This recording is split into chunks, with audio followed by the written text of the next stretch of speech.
Hello everybody, అందరికీ నమస్కారం. So ఈ వీడియో బయట పోస్ట్ అయిన తర్వాత I may get a lot of backlash. కానీ ఈ వీడియో వచ్చి ఎలాంటి పొలిటికల్ థాట్ ప్రాసెస్ కానీ మన ఏపీ తెలంగాణలో కానీ మన కంట్రీలో జరుగుతున్న డెవలప్మెంట్కి విరుద్ధంగా కానీ నేను పోస్ట్ చేయట్లేదు.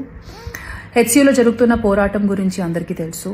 అండ్ అందరూ సోషల్ మీడియాలో ఆల్ ఐజ్ ఆన్ హెచ్సియూ అనే పోస్టులు కూడా పెడుతున్నారు.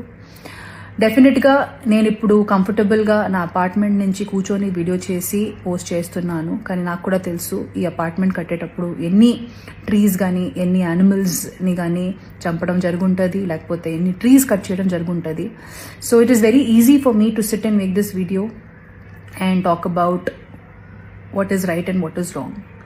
But as a layman ఇప్పుడు జరుగుతున్న ఇష్యూ ఎందుకు జరుగుతుంది, లీగల్గా దాని ఆస్పెక్ట్ ఏముంది, నాకు అంతగా దాని మీద అవగాహన లేదు. కాబట్టి